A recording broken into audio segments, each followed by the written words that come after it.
Hi viewers, welcome to my channel. ఈరోజు beetroot Puri చేసుకుందామండి. అది ఏ విధంగా తయారు చేయాలో చూపిస్తాను. ముందుగా గోధుమ పిండి తీసుకున్నాను. దానిలో కొంచెం సాల్ట్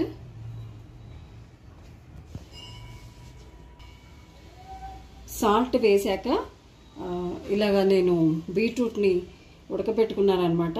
మనకి ఎంత కావాలంటే అంత, అంటే పిండిని బట్టి 1 లేదా 2 అన్నమాట. అట్లా తీసుకొని పీల్ చేసుకొని ఇలా బాయిల్ చేసేసుకోవాలి. చేసుకున్న తర్వాత ఈ నీళ్ళతోటి పూరీని కలుపుకుందాం. తగిన నీళ్ళు పోసుకొని తర్వాత మిగతాదంతా కూడా ఈ ముక్కలు ఉన్నాయి కదా, వీటిని మిక్సీలో వేసి గ్రైండ్ చేసుకొని అది కూడా కలిపేద్దాము. అది ఏ విధంగా చేయాలనేది చూపిస్తాను. ముందుగా అయితే తగినన్ని నీళ్ళు ఇందులోవి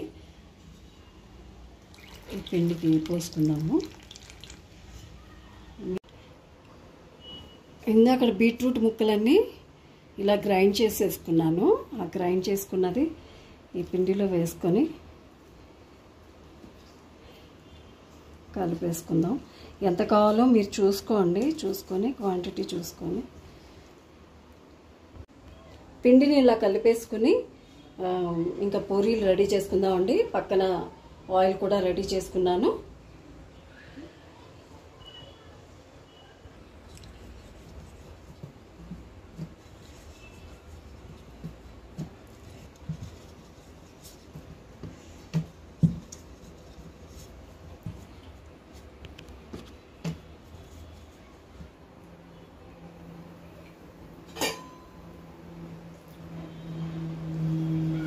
ఇలా వేసుకుని వేయించేసుకుంటే పూరి రెడీ.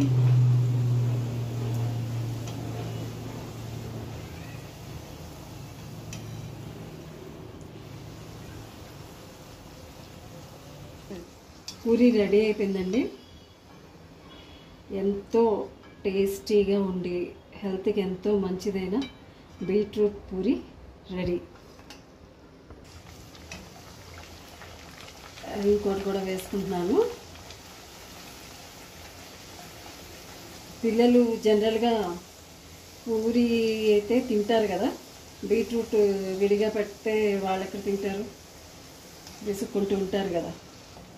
ఈ రకంగా చేసి పెడితే సైలెంట్గా తినేస్తారు. మీరు కూడా ట్రై చేయండి.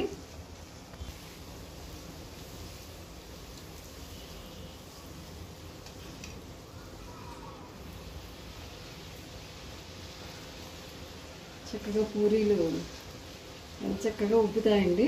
కాకపోతే నూనె మంచిగా కాగిన తర్వాత వేయాలి.